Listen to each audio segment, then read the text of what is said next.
Il est avec nous, et certes un peu en retard, mais on lui pardonne parce qu'il est toujours là quand on a besoin de lui, donc pas de souci. Rivo, bonjour. Bonjour. Merci d'être avec nous. Hop, je le...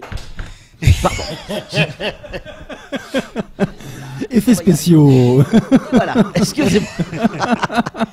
Rivo, journée de grève, une journée nationale hein, de grève dans la fonction publique. Ça va donner quoi à Mayotte? Parce qu'à Mayotte, c'est pas souvent suivi les journées nationales. Ça sera pas véritablement suivi, d'autant plus qu'on sort quand même, rappelons-nous, de plusieurs semaines de grève. Ouais, très dures. Ouais. Donc ça risque d'être un peu compliqué. Ouais. Mais il va falloir qu'on arrive à démontrer que Mayotte, quand on réclame de la solidarité, Mayotte est aussi solidaire. D'où l'impérieuse nécessité pour le SNUPP de relayer et suivre le mouvement. Alors, ok, ça c'est pour le mouvement. On va évidemment en reparler. En tout cas, on aura l'occasion de le commenter demain, parce que la politique du chiffre, même si les syndicats disent mais non, c'est pas important le chiffre, ce qui compte c'est de participer. On comptera quand même combien il y a de personnes qui se sentent concernées par ces réformes, parce que c'est important. Pourquoi aujourd'hui vous allez descendre dans la rue? La raison c'est quoi?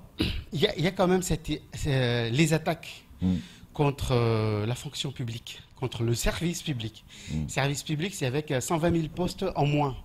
Quand au niveau national, on supprime 120 000 postes sur plusieurs années, sur 2-3 ans, il ne faut pas croire qu'à Mayotte, il y aura un sanctuaire et qu'on ne touchera pas. La question de... Et pourtant, elle l'a dit, la ministre, elle a dit, non, Mayotte va être renforcée, vice-rectorat, santé, sécurité. Si vous voulez, on en parle après, mais quand on quand on supprime au niveau national, Mayotte, on ne va pas créer, peut-être on va juste accompagner, mais ce n'est pas dans un sens d'amélioration des conditions de travail, du service public. Quand j'entends dans les hôpitaux, dans le service d'urgence, en métropole, où effectivement ils sucrent et ils suppriment des postes, je ne crois pas qu'à Mayotte, alors que les besoins se posent, on va en créer juste parce que c'est Mayotte. Donc il ne faut pas se laisser leurrer dans ces genres de situations. Et rappelons-nous, s'agissant de la contractualisation des emplois dans la fonction publique, dans le second degré, on a la moitié des emplois de contractuels. Est-ce que ce mouvement, au niveau national, n'est pas déjà politisé? Quand on voit Jean-Luc Mélenchon qui appelle à manifester, qui veut faire de cette journée... Je vais un peu caricaturer sa journée. Il aime bien le faire en récupérant un peu tous les médias. On le voit. C'est la presse aussi qui mélange tout. Alors évidemment. Il faut. Non. Rappelons-nous, c'est pas la presse qui a appelé à la mobilisation. C'est Copernic, c'est à l'initiative de Copernic, de Cap-Verdien, et toutes ces organisations, et puis se sont relayées, associées. Des élus de la France Insoumise, j'ai oublié son prénom d'ailleurs, donc Jean-Luc Mélenchon, et puis les organisations syndicales ont été, on va le dire, contraints d'accompagner, parce que ça a été difficile. Même la semaine dernière où j'étais en métropole, on discutait encore dans les instances pour savoir si on relaye ou pas. Donc ça, c'est le contexte. Mais ça, c'est une chose. La journée, la mobilisation d'aujourd'hui, du 22 mai, c'est une suite, c'est une prolongation de la journée du 22 mars, une journée nationale. Il y a eu il y a une échéance au mois de juin. Il y aura encore une autre mobilisation. C'est déjà clair dans les syndicats, chez les camarades du national, qu'il y aura une autre mobilisation en juin, parce qu'il y a un rendez-vous salarial au mois de juin au niveau du gouvernement. Mais il faut aussi regarder les raisons. C'est surtout ça le plus important. C'est pas une grève pour un mouvement de grève. Il y a une attaque. L'objectif du gouvernement aujourd'hui, en plus, c'est de mettre fin ou du moins amoindrir les rôles des instances paritaires. La CAP, la CHSCT, Commission d'hygiène et sécurité, on en parle beaucoup à Mayotte.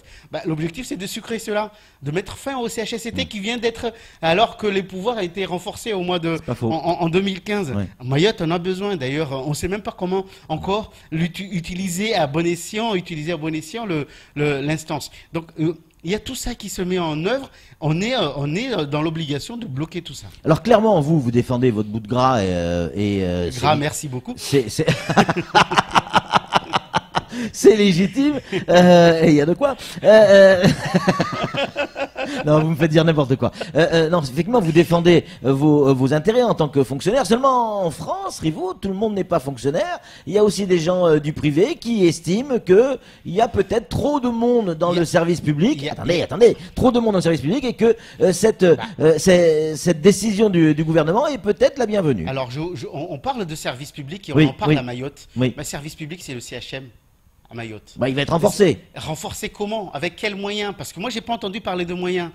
Service public, c'est les policiers. Tiens, ils se rassemblent aujourd'hui. Oui. On demande pour Mayotte combien. Ils vont avoir combien? Est-ce que c'est pas ce qui est à l'intérieur qui va être dégraissé, enfin qui va être utilisé pour d'autres missions? Je sais pas. On parle de moyens. On demande des contrôles, par exemple, sur les prix, sur l'emploi de personnes en situation irrégulière. Quels moyens vont être déployés pour la DIECT à ce que le travail la mission de service public soit effectuée à bon escient? C'est tout ça qui se pose. Parce que le service public, c'est pas le bout de gras comme vous dites tout à l'heure. C'est le travail, on veut le faire, on veut faire le travail et dans de bonnes conditions et être le plus efficace possible. On peut pas continuer à dire oui, on veut qu'il y ait un service d'éducation et services d'éducation de qualité et en recrutant des personnes qui n'ont pas eu la formation nécessaire, la formation professionnelle et initiale et professionnelle nécessaire pour faire ce travail-là. Donc je suis désolé, c'est pas une histoire de bout de gras, c'est une mission de service public. Et nous, effectivement, par contre, nous tenons à ce que le service public soit là, persiste en métropole. Je vous enverrai par exemple à Madagascar, tiens, on connaît très bien ce pays-là, où le service public de santé, ne serait-ce que pour acheter une aiguille pour le une seringue, une seringue, un pansement, on demande à ce que les malades payent. Vous comprenez? Donc si on veut comme cela, c'est un choix. Mais je pense que le choix, nous l'avons aujourd'hui. Samuel Baucher, le rédacteur en chef de France Mayotte Matin. Une question, vous posez, Rivaux? Je ne remettrai pas en question la légitimité du mouvement à l'échelle nationale ou même locale, mais est-ce que c'est pas un coup dans l'eau, un coup pour rien que de le faire sur une journée? Ne vaut-il pas mieux faire un mouvement comme la SNCF est en train de le faire, c'est-à-dire une grève programmée avec un calendrier bien précis? Sachez qu'il y a certains qui regrettent que la SNCF organise des grèves, on va dire, perlées. Il y a des syndicats qui sont pour des mouvements de grève qu'on connaît, du style qu'on connaît à Mayotte. D'ailleurs, ils essaient de faire en déraillant certains rails, on va dire. Voilà, peut-être que c'est une action. Alors, une journée, ne nous poussez pas à la faute. Merci. C'est promis, on vous poussera pas à la faute. Pas faux. C'est pas notre intérêt, bien évidemment. Merci, Rivaux. Évidemment, c'est un peu plus court, mais c'est pas tout à fait notre faute. On a essayé de pousser un peu. C'est tout pour ce temps de parole. Tout de suite, la suite de nos programmes.